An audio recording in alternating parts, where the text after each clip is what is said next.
Good morning. Well, we've got some beans to get around so we can plant some double crops today. We're going to combine wheat this afternoon. The guys are going to bale straw today. We got all kinds of stuff going on. But first, we need to put our flag out.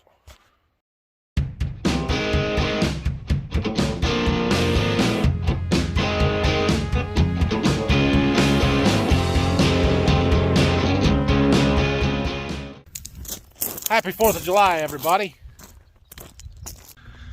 I don't have a flagpole out here, but that'll work for the weekend. Okay, so those are the 3 boxes that we're going to plant in the field across the road, and the next one that we're going to harvest. I'm really struggling and debating right now whether I want to treat them or just plant them.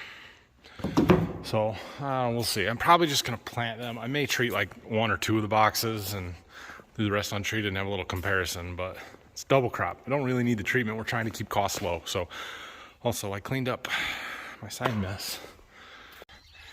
All right, so I got those beans out. Phil is getting the auger set up to those bins in the back there. So he was getting that cleaned up, moving some equipment around, and he's going to take a load of wheat into town here in a little bit. I'm going to unhook these wagons here because we're going to get this tractor ready to put the air seeder on. I think we might just plant 1 field with that air seeder, or I don't know, maybe we'll do more. I don't know. But we want to kind of use it now before we're planting wheat with it, and it's a little bit more critical to see what in it all needs to be done to it, basically. Well, that was scary. I haven't moved this tractor. All I did was pull the pin out.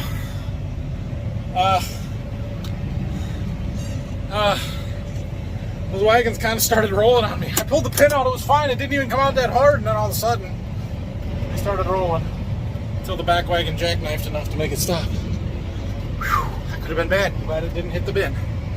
So this tractor does not have integrated auto steer. So we have what they call a ATU, Auto Track Universal, basically, that we put in here. And the way that it works is we have to replace the steering wheel with one with a motor on it. I gotta hold that. Maybe I don't. Okay, there it goes. So first step is to take the old one off. There's a little nut that holds the cap on. And once I get that off, there's a big nut underneath it. So after we get that one off, if I don't drop it, we take this one and drop it on there. And it's got this giant motor that plugs into the Green Star harness, and it turns the steering wheel and steers the tractor like that. So we put that all together like that. Now, the other side of this though is there's a motor in there that's going to try and turn the steering wheel. But if this can just float, it isn't going to turn the steering wheel. It's just going to start wrapping itself up. So we've got to put what they call an anti-rotation bracket on there, which is what this is for. Basically, we take this and screw it into those holes under there, like that, and then it has a slotted that hooks on here to keep it from spinning. All right, there's that. We need a bracket and a display, which we don't really have a display. We're gonna have to switch displays with the other tractor we're gonna plant soybeans with, and a GPS receiver. But then this tractor is ready to go. Oh no, we gotta put that hammer strap back on, the clevis part of the tongue for the hitch. Okay, let's look up an air seeder.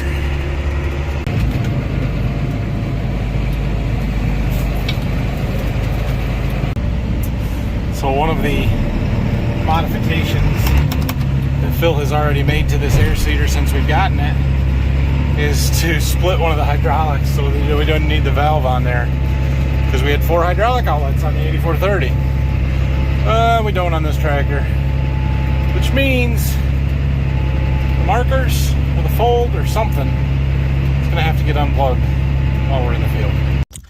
All right, I'm not sure where we left off there. Brock's getting the tires aired up on that air seeder. There was a couple that looked low to me, so he's checking all of those. We also got the disc hooked up to the 9R because, well,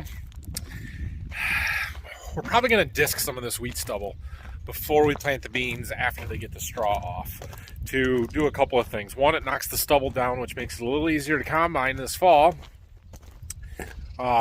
Plus, it gives the beans a little bit better of a seed bed to start and jump out of the ground a little faster. And after combining and running a grain cart on the ends and baling and picking up the bales, we get a little compaction in some spots, especially where they're going to pile the bales and stuff. So we thought we'd try to disc some of it. So we got that ready to go. Phil, while he was working on getting this auger set up this morning, a bolt fell off of the linkage on the throttle. I'll show you. All right, so up underneath here, if you can see up in there, see that piece that's moving? Not really. I don't see that. There's supposed to be this piece attached to that, but the nut fell off of the threads, and it's fine threads, 1/4 inch fine, so I had to go to the hardware store and get one. So I did that when I went and got some lunch. We're gonna fix this real quick, and then it's time to go combine wheat. Well, those dang 4020 engineers back in the 1960s, they didn't make that bolt very easy to get to. We got it. All right, put this cowl back on and the front plate back on, and good to go again. You guys do know that I'm not really complaining about the 4020 engineers, right? They did a pretty fantastic job. It's a pretty awesome tractor. It's only one of the best tractors I ever made, so kudos, guys. We didn't exactly get much sun yet today, like they said we were going to. So imagine the wheat picked up a little moisture overnight. Hasn't really dried out. We're gonna get started and see if we can go.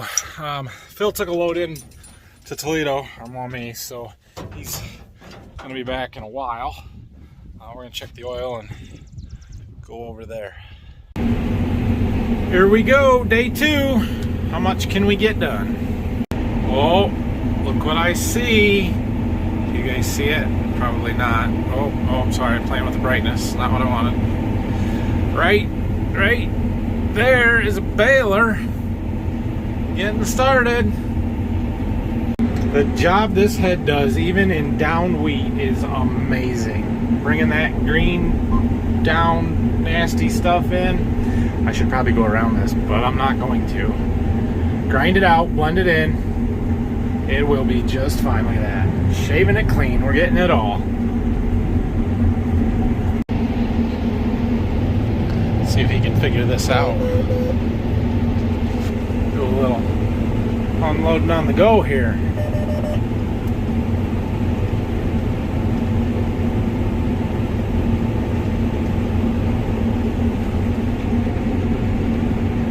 Brock ran grain cart for us a little bit last fall, but has not for a while, and he's still pretty new at it. Never with that tractor, and never in wheat or with a bean head, and it's mighty close there, so.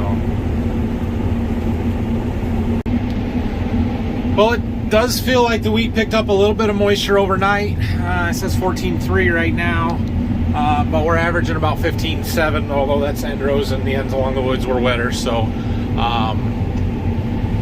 you know, that's not bad. It'll keep drying. I just wish the sun would come out. It's been cloudy and overcast all day, and the weather people were calling for sunny today, so I don't know. It's fine. We'll dry it if we have to, but if we're under 16 and they're not going to charge us to dry it where we're hauling it, we're good. Just keep going. Cranking out bushels. Really good wheat. Excellent wheat. All right, well, we were working over there, but Brock parked the cart across the road from the farm because he was getting the truck around, and I had to go up there to unload into it, so I decided we're going to take a pass right out of the middle here. So on my yield monitor here, it tells me field totals, but it also will tell me load totals, and a load resets every time I turn the unloading auger on and off. So after we get this pass done, or this round, we can get a pretty good idea of what the wheat right out here in the middle is doing yield-wise, and it looks good. It looks really good. This one's gonna be fun, guys. I still think we have better wheat in other fields, so awesome. It is fun when things go your way, and so far this spring, the weather has gone our way, and our corn and bean crop shows it, and our wheat crop, the results are paying off. So couple that with pretty dang good prices on, corn and beans especially, but wheat's not bad either. It just feels good. So that round right out of the middle, 106.6 average at 14.8. That's good. All right, we are moving right along. Dad rode with me for a few rounds, which is good. Everybody's happy. He's looking for something to do, I think, and I don't have anything for him to do right now. But the straw guys are moving over there. They're doing awesome. We've got 2 balers. The Baron is out there. They've got a skid steer over there somewhere picking up bundles of bales and making piles. Like, they're gonna have that field baled up and out of there in probably another 2 hours. And so as soon as they get some stuff out of the way, I must have Dad go over there with the disc, and he can get that ready, and then we can plant beans later this evening. So that is good. Brock's got to leave at 4. It's about 3 now, so I've got some more end rows back over there to do, and I don't think I will be able to make a round with the combine when I do them, so I'm gonna have him chase me back here with the grain cart. Good wheat. It is very good wheat. I'm happy. More of this down wheat. I cannot stress to you how impressive it is that, one, the head picks this stuff up, feeds it in so even and smooth like it does, and the combine doesn't bat an eye at it. We're not growling. It's not stressing the combine. I'm probably going slower than I need to, but it's amazing that we can pick that stuff up and get it all in the combine. Awesome. I put the reel all the way forward and down so that it kind of grabs it and pulls it up into the head, the cutter bar. It would cut just a little bit better if I was going the opposite direction into the way that it's leaning instead of with the way that it's leaning, I guess. Like it's leaned away from me. You know, if I was coming the other way, it would scoop it up a little better. But I gotta get down here somehow, so cool. Well, I did a bunch of end rows, all that up around there. It lowered my average yield about 3 bushel on the whole field because, well, end rows suck. But that's okay. It's still good, and we've got a lot of middle to do yet to bring it back up. This is fun. There's probably your thumbnail somewhere in there. You think? Farm in the background? Yeah. Cool. So I know I've talked quite a bit about how good of a job our head does here in some of this down wheat, but I've not talked about why this wheat has gone down. You can see these big flat areas. Why? Well, there's a couple of reasons or things that could do it, but essentially what happened is the wheat grew too good. Usually where we see wheat go down is where the sprayer overlaps. This is not a sprayer overlap situation. This is a low black, high organic matter soil that produced its own nitrogen in addition to the nitrogen we put on, and it made the wheat grow too tall, and it couldn't support itself, so it went down. This pocket here, some of this low ground, the pocket up there, over by the woods in these little dips, it happens every time we plant wheat here. We expect it. We probably could and should figure out how to do variable rate nitrogen and not put as much on those spots. We just haven't ever messed with that. It's not that big of a deal. This is the worst area that I'm aware of in any of our wheat fields. So once we're through this, we're through it, and it's not, like I said, it's not the end of the world. It isn't that big of a deal. It's just you get little pockets, and then there's another one, and over that big ridge there was another one that I'm pretty well through at this point. So it is a little greener here. The wheat's a little wet, but it's also some of the best yielding stuff. The wheat is there, you just have to scrape it off the ground to get it into the combine, and it makes things slow going. Well, we've got a full truck and a full grain cart, and we didn't get the combine empty, so we gotta go unload some stuff. Phil's still hauling, Brock had to go home, so I get to unload my own trucks for a little bit. Okay, so we're gonna empty this truck. We're gonna fill the overhead. Phil's already got quite a bit up there. I don't even think the whole truck will fit, but we're gonna fill that up, and then we're gonna start filling this wet bin that we're just gonna use for storing temporary storage of wheat. It's not dry enough to put in the bins back here yet. We don't want to put wheat in there until it's at least consistently under 15, but under 14 would be better. So we've got to start up our generator, make sure we're going to the right bin overhead, start the wet leg, start the pit. These boxes show our amps. Dirty. And we can open the door.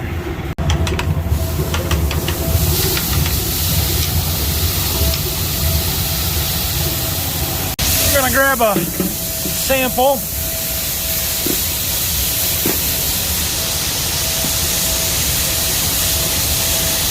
And we'll pour some into our tester. Oh, I made a mess. Hit the button.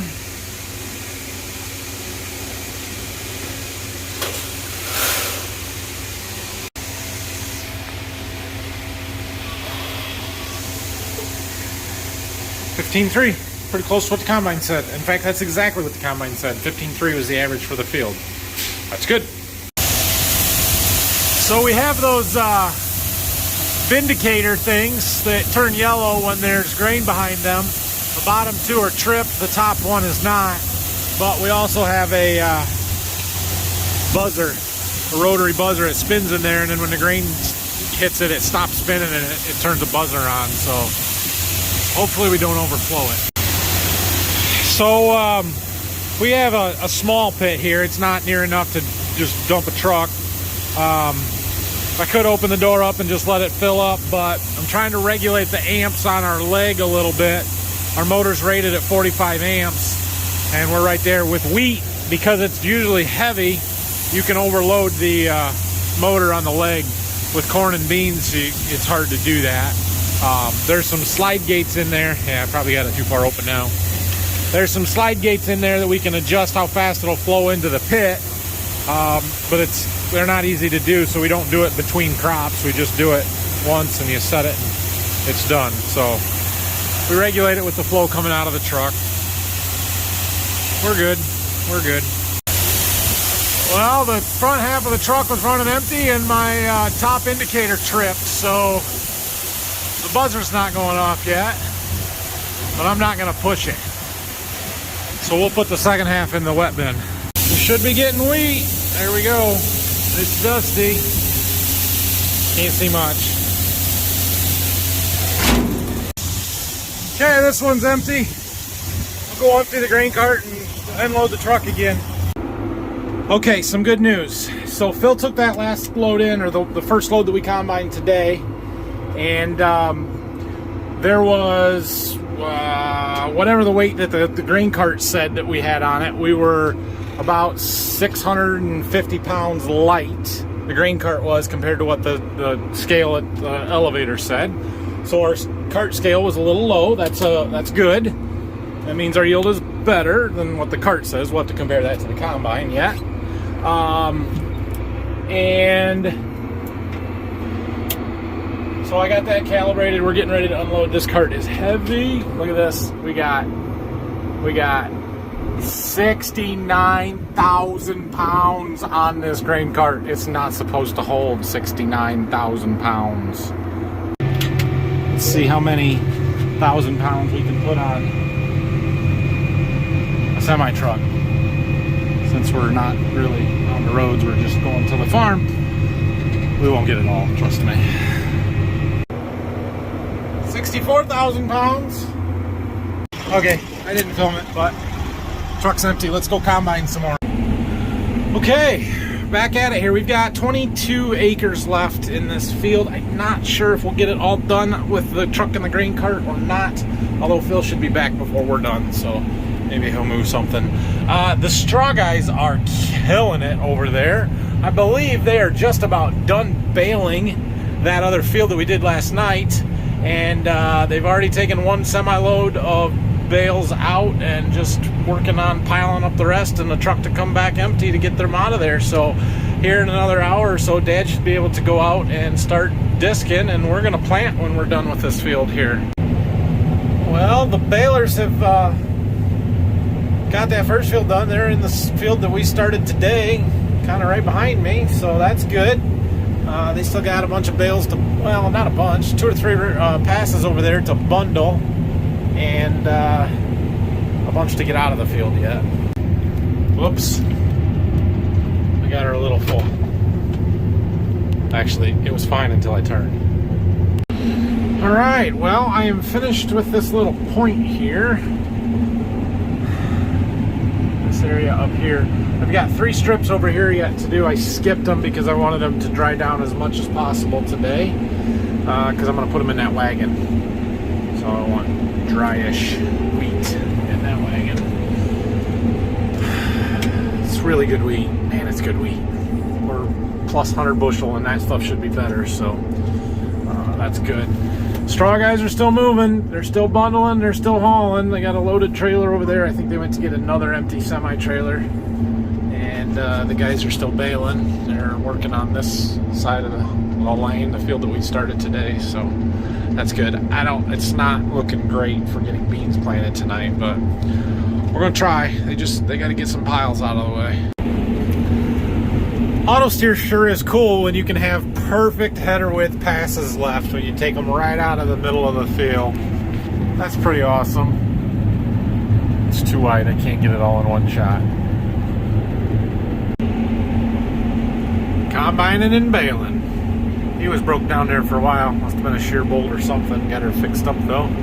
So 40-foot head makes a very large windrow, and it's all these tractors can do to drive slow enough to get it in the machine. But he's getting it. Those bales are awfully close together though. They come out of there in a hurry. These wagons used to be super easy to hit with the combine. Now they seem kind of small. Oh, we're done combining for today, by the way. Got the field done. Our yield ended up at 99.9, but for some reason I'm getting just a little bit more acres than what my boundaries say are in this field. Like I combined 54.77 here, but there's only 54.42 in the field, so 3/10 of an acre. I mean, that's not significant, but it's significant enough to have bumped it over 100. Not that that matters that much. So I'm gonna send the file, do the wireless data transfer so that I've got all the yield maps on my phone, and we're gonna let the combine cool down and park it right here. The baling crew's having a little picnic, so we'll go say hi. All right, well, as much as I want to go plant beans tonight, Dad wants to wait till the morning to disc the wheat stubble down. They've about got all the bales picked up out of there. I think they got one more truckload to come back and get, so it's fine. It's 8:15. We're gonna get the grain cart unloaded here into the truck and get that stuff taken up into the farmyard, and we'll hit it hard tomorrow. Loading trucks. All right, that truck is full. Well, full-ish. We got all the stuff out of the field except for the combine. We'll worry about that tomorrow. I'm gonna go down and get my Chevy, hook up to the seed tender, put a couple boxes of beans on it, and we're gonna throw one in the air seeder so we're ready to go tomorrow. Okay, I got a box of beans. They should start coming out here. There we go. We're gonna load her up. This will be fun. So I'm only putting one box in so that we can tell if our rate is somewhat accurate or not, based on how quickly we use all the beans up, you know? Oh, crap.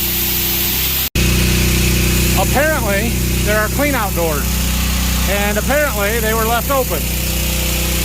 Whoops. I guess I'm not even sure if this box would hold 2 boxes. I think so, but I'm not real sure. We'll find out tomorrow, I suppose. Well, I cleaned it up as good as I'm gonna clean it up. There's getting some rocks and stuff in it. I don't want rocks in the seed tanks, so good enough. Okay, it's time to go home. Ugh. So, we had a decent day. We did about 55 acres of wheat, and the baling guys got a lot of baling done, which is awesome.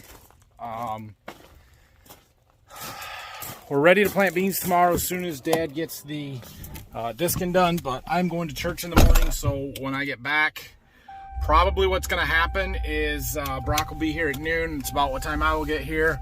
We will go to the next field with the combine, get the combine set up and running. We've got 3/4 of a mile long rows in the next field. So what that means is we have to run a grain cart. We won't be able to make anywhere close to a round without it. So probably I'll get stuff opened up and started, and then have Dad come up and run the combine, and Brock can run the grain cart, and I will come back and get started planting beans. So that's likely how it's gonna go, but we'll see. Anyway, thanks for watching, everybody. Have a great night. Good wheat, oh man, good wheat makes everything so much better. And we're gonna get double crop beans planted by the 4th of July. So they've got a good chance. We've got good moisture. Things are good on the farm right now. So yeah, check back tomorrow. We'll see you guys. Thanks for watching.